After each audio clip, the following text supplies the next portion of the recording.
I'm Brady Brown. I'm Tim Harko. I'm Caleb Miller, and we're DryArmor Systems. So a little introduction about our project. The four of us, we were all college athletes during our time here. Myself and Caleb were part of the men's lacrosse team, while Anthony and Brayden were part of the football team. And a common thing that we came across was during either hot practices or rain practices, we would come back the next day and our equipment wouldn't be dry. We'd have to solve wet pads from the day before. So we wanted to come up with a project that would be able to solve that for us and allow us to come back to dry equipment so we don't have to go through the discomfort of having practice with a wet pad on. Alright, so some requirements for this project. We designed it specifically for our football locker room that we have down at Ralston Field. We want each locker to be, we designed it to be modular. So our original design has, you can fit multiple lockers with one single blower. As you can see, that's our blower. We can add sections to it to supply multiple lockers. With budget limitations, we ended up only prototyping one single locker. And then the system, we wanted to supply more air to the shoulder pads because that's where we want the most dry, and that's also the most surface area for water to soak up. We wanted the cleats and the gloves to receive the second most amount of air, and then the helmet section to receive the least amount of air.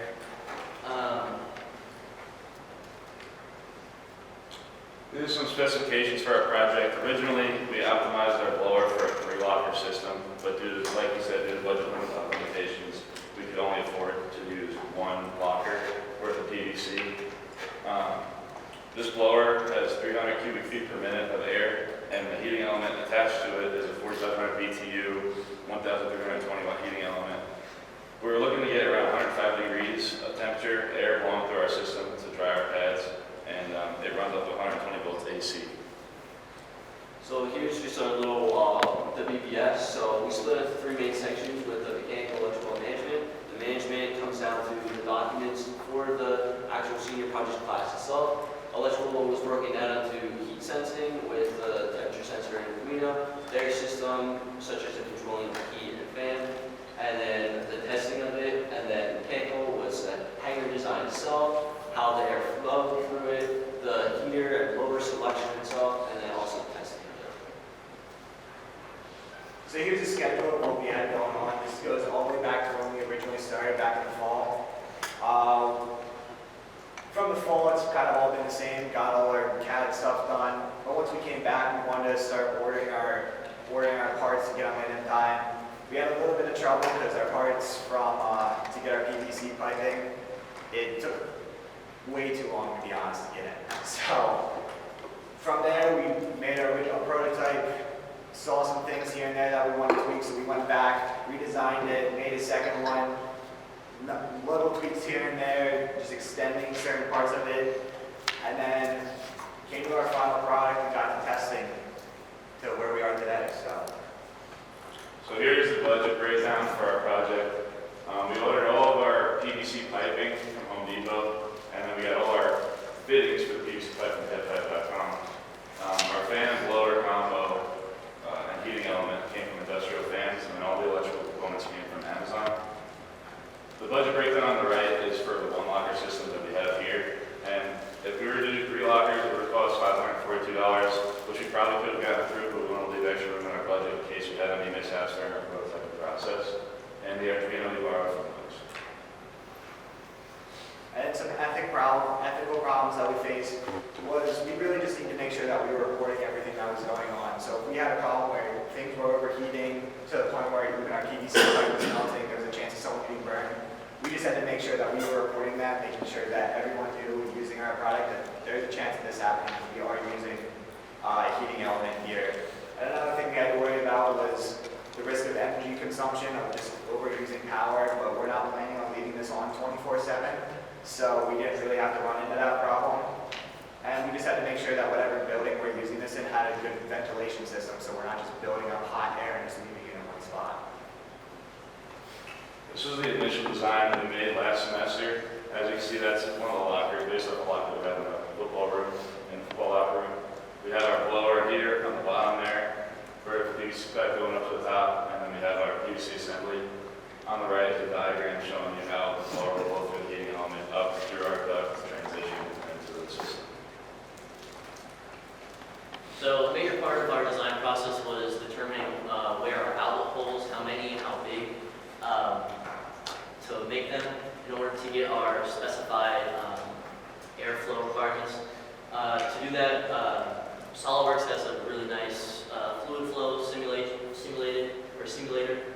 So we ran 3 different tests on there, 3 different hole sizes, locations, and number of holes. The one picture here is the one that matched our specifications the closest. As you can see, our shoulder pads are getting close to 40 cubic feet per second. Gloves and cleats are getting around 20 to 25, and then our helmet is at 8. So these are some design changes that we had to make from our original design. We had all these valves for all our outlets to kind of work like a salt and pepper shaker so that we could close off the air coming out. If, let's say someone doesn't have gloves but they don't want to dry their cleats, to try to optimize the air coming out of the other outlets. But since we're not using the 3-locker system, we kind of had a stagnant air issue within our system because the amount of air going into the system was a lot more than what could escape the system. And the heating element, the heat from that wouldn't even reach our outlets. So we decided to eliminate the valves and just have them always open so that we wouldn't have a stagnant air issue. We also added a PVC box to the bottom to house all our electronic components. We made a 3D printed cover to cover our wiring for safety. Unfortunately, the 3D printer ran out of filament as we were printing it and didn't have enough time to fix that. That's down here, you can see it. And then we also had to increase the height of our helmet post. These are the heating system parts. It's a 300 cubic feet per minute blower, runs out 120 volts AC, and the heating element is 4,500 BTUs. We used a rectangular to round duct to fit right around our heating element. We had to modify it slightly. We cut it up, bent it, and spot welded it thanks to Mitch. And then we had that attached to our flexible duct that goes up to our PVC assembly. So for electrical design, on the left is a little wire schematic. So it comes from the outlet and it goes directly to a 12-amp fuse before it goes to the timer. From the timer, it splices between the fan control itself and then a rectifier and normally closed relay. With the fan control, you can control the fan and it goes directly to the fan itself. And then from the rectifier, it takes it down to a 5-volt for the Arduino, which controls the normally closed relay. And then that normally closed relay controls the thermostat, which we use for controlling the heat. And from there, that goes up to the heat. With the Arduino code itself, it was pretty simple. I took most of it from the actual what Arduino gave us with the temp sensor itself. So it's really, we're looking at about 105 temperature, as 105 is the typical heat for a shoe heater, and it's low enough where it doesn't actually destroy the PVC itself. So for our prototype, we were actually able to get our prototype into the football locker room, as you can see pictured here. It sits nicely on top of the locker, and we loaded up the system with all the pads, cleats, gloves, helmet that you would need. Everything fits nicely within the locker, and didn't run into any clearance issues with hitting the helmet on the ceiling. As you can see on this side, to make it modular, all we have to do is remove this 4-inch cap, and then pretty much copy and paste what's over here just onto the lockers. So when we started testing, we came up with the idea that we would go through 3 different types of tests. We would soak our pads, we would soak it inside the football pads with water, wring it out so it wasn't dripping wet, but still enough for it to be wet to touch. And the 3 tests that we ran, the first one, we just left it out. We wanted to see how long it would take if it were to just dry by itself sitting in a room. Then we went from there. We ran our blower and our heater at the same time to see how that's going to match up. And then our final test would be just the blower itself, no heat required.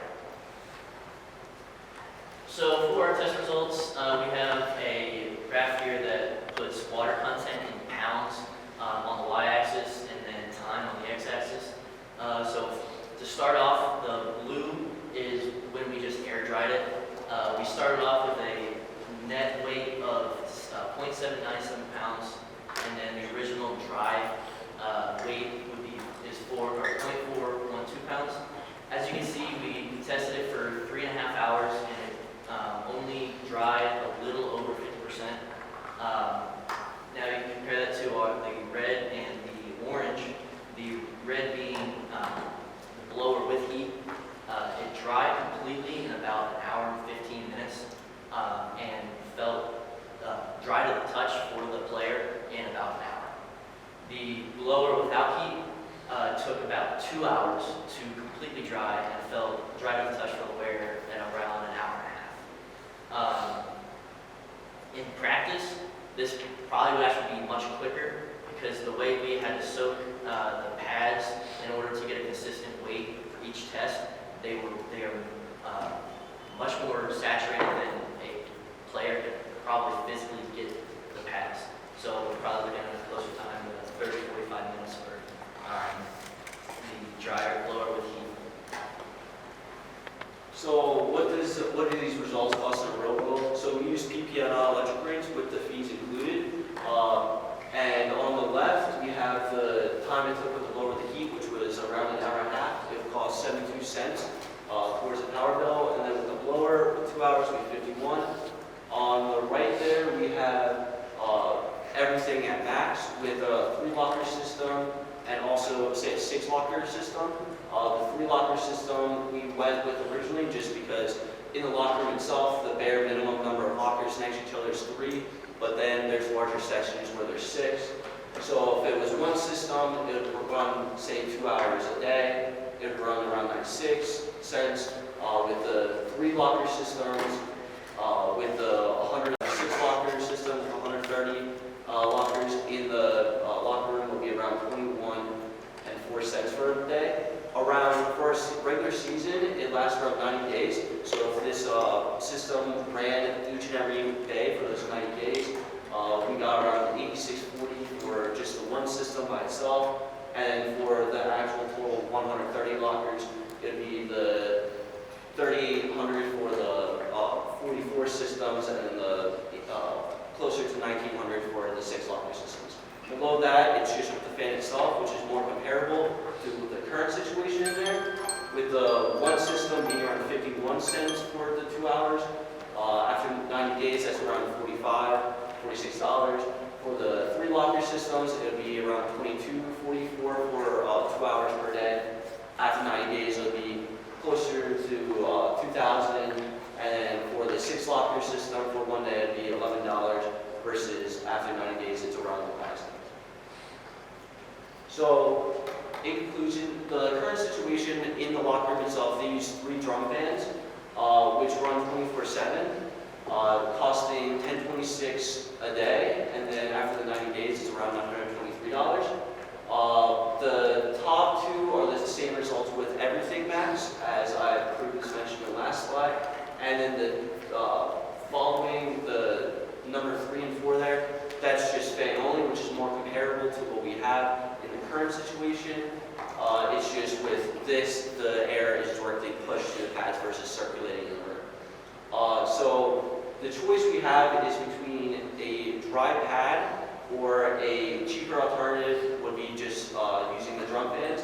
But with the dry pads, it means a longer pad life as the pads slowly deteriorate with the staying moist, and it also allows for a better feeling for the athlete, which could be used as a recruiting tactic where we could bring more athletes. We want to have a special acknowledgement to our coach Bowers. He kind of helped us create this, gave us the idea for this project, and then Coach AJ was the equipment manager that led us in the locker room and gave us pads to use. Also, special shout out to Mitch, Mrs. Stash, Jerry Chase, and Dr. B, and all the professionals that helped us along the way. Thank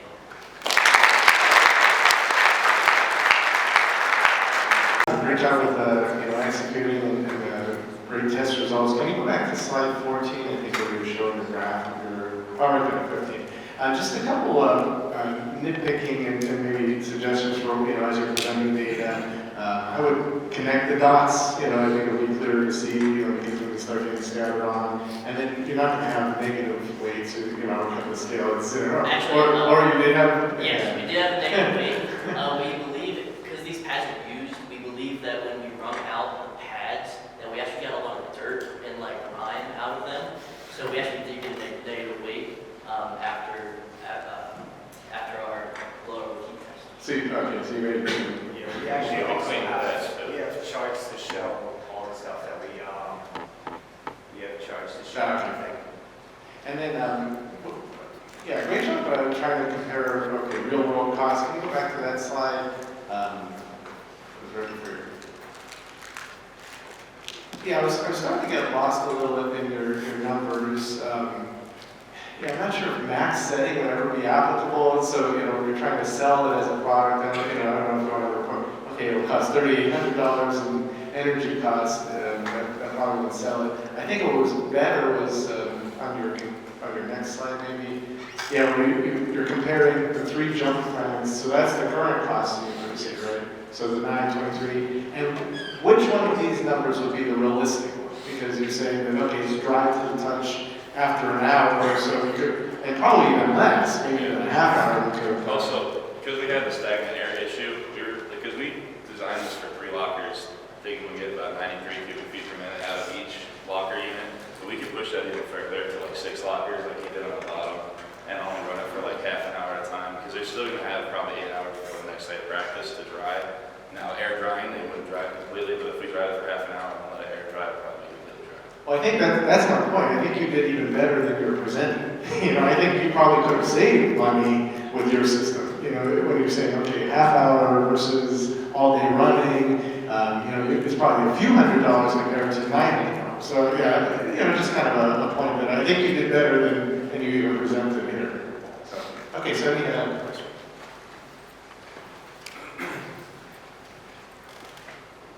I know you talked about safety, but I didn't hear anything about sound. The question is so when that fan is running, what's the amount of sound coming out of it? And if you're going to have 44 systems in the locker room, are there players in the locker room when these things are running? It would be, it would just be So in other words, everybody's going to put their stuff on, they're going to walk out of the locker room, and somebody's going to go in and turn these things all on. But it is very quiet too while it's running.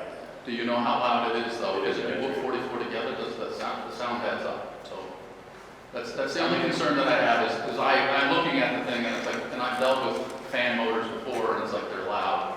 And so if that's quiet, that's cool, but how much noise? Yeah, we have it. That's a safety consideration. Okay. It's just something to think about. Thank you.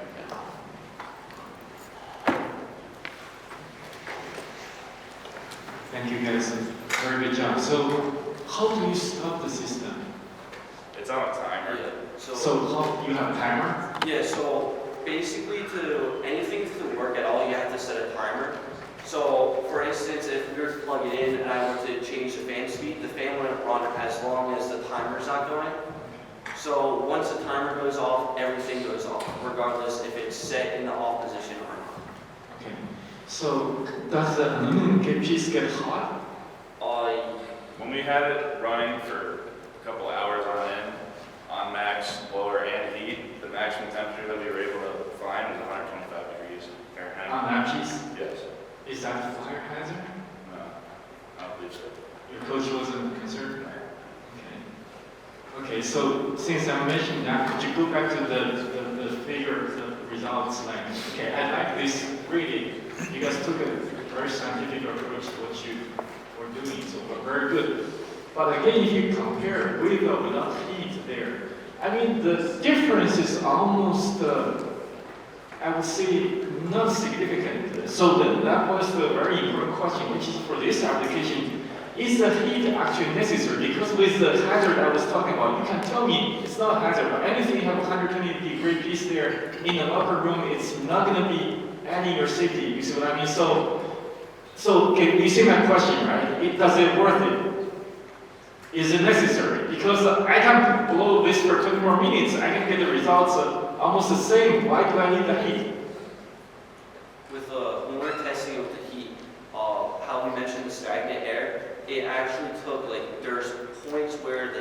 would stop, so we'd have to stop the time, and we had to reset everything up. We believe that if we were to set it off, we would have gotten like better results as it keeps working to like be constant, completely perfect. Because you see here, like I think my gut feeling is that even without the heating, you might have a better system, a safer system. And with it's a balance, it's a compromise. It's a safer system and it works not 100% as well, but 90% as well. I mean, you have to do that. You see what I'm trade-off. If I'm a customer, I would choose that. I would choose without heat because I get the good, very good similar performance without this high temperature hazard. Okay, so final question, does that make sense to you guys? I feel that's at least from these results. Okay. So last question is for the numerical simulation. How do you know your model is actually making sense? Like how much do you trust that model? I know you use SolidWorks fluids, and how did you do that?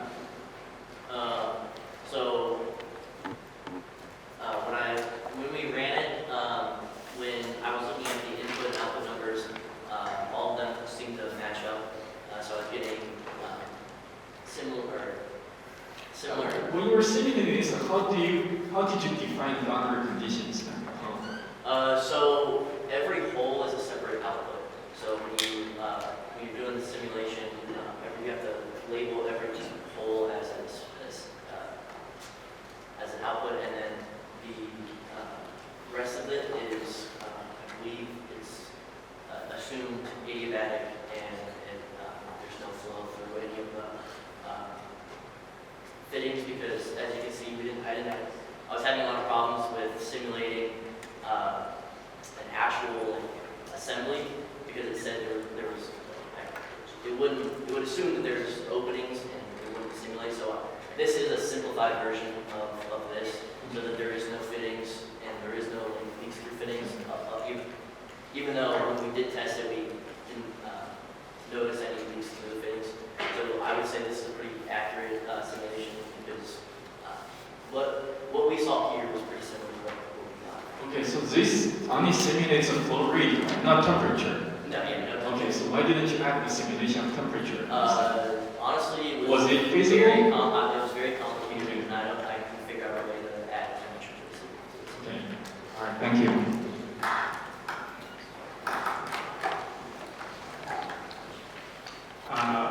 Two questions. The first, could you go to slide number 15, please? Yes. So that data that you're showing here is the results of a single test, several tests, or what was that? It was a test of 3, and then we took the average of 3. Okay, so in that case, remember to put the standard bar error or error bar, so it's going to be, in that case, we can know the deviation that we have for today. The second question is about the slide number 9. You go to that one. So here you show the total flow is around 4.75 cubic feet per second. But then when you show the equipment, so you go to this, the details of the blower piece. Here.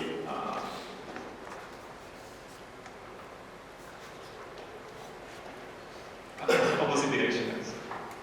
Over here. So here you mentioned that you have like 300 cubic feet per minute. So my first suggestion is to try to be consistent with the units so we can compare potatoes with potatoes. But it looks like I was doing the conversion, and it looks like you have like 50 cubic feet per second, and from the simulation you have 4.75 cubic feet per second. So what is happening with the other 45 cubic feet per second in your system? I believe when we ran the simulation, I believe I ran it for only one locker. So I scaled the flow down so that when, because we weren't going to simulate 3 lockers or 6 lockers that we were going to do, so I scaled the flow down just to make things simpler. So those results that you were showing in the simulation are the result of 3 systems in series. Sorry? Those results that you were showing in the simulation is for a single system or 3 systems in series? So the simulation was for one, and then when we originally did the requirements and had 300 CFM, I think we were looking for 8 lockers. So I just scaled the input flow down for just one locker. So that is something that you need to show in your final document, because in the presentation you will skip that information. So thank you guys. Sorry? So I know with your time will run off, I just have one quick point. I know Dr. Zhu, can you go back one last time to your graph? Just one thing I noticed when Dr. Nye was asking this question. You're starting at all different weights. So I think we kind of mentioned this a little in class. Would it be better to normalize this? You know, it started out as 100% saturation for each case, and then when you're going down, it's clear to see, because your blower without heat is starting higher. So I think to Dr. Zhu's point, if you normalize it, you would see that it's actually pretty close to your blower with the heat. The blower with heat starts even lower, if I'm reading the graph correctly. Yeah, you're right. It's after, like, we took it out of the water, running out, weighted it, we put it down for like 2 seconds, we put it back in, and it was already like 102 pounds lighter. Like it lost weight really quick, and I think it's due to dripping. Yeah, it's just, you know, you did such a fantastic job with the design, the test plan, and the carrying through, but, you know, just that last detail of how do you present data and how do you analyze data, I think that, you know, it's something you need to pay attention to. I would suggest fixing it for your final report, or your final report so you guys would. Thank you. Last question. Sorry, very quick comments, and this might be very naive. Why, since you're talking about many units, why don't you put all the equipment in a very, like, almost like an oven, just blow one fan on one side, just dry the whole thing? I mean, like, you see what I mean? I would assume that's more efficient, right? Why not? Then we would be basically pumping heat to the entire locker room. But do you understand my question? I just collect all the equipment and put them together, just one big fan on one side. That's also a lot of work for the equipment manager, because there's 160 kids incoming in the fall for football. There's a lot, and everybody has his pads. And it'd be a lot to keep track of whose pads are where. Because I would think of, at the end of the day, for this system to work, the individual units is quite challenging. You see what I mean? Like when you're talking about the individual units, I would still, at the end of the day, if this ever become a commercial system, it has to be a little bit more centralized system to make it efficient, to make it make sense. You see what I mean? Otherwise, you're talking about, you know, how many individual units, that's, you see what I mean? Like cost and everything. Just even space becomes a problem. Okay. Thank you very much.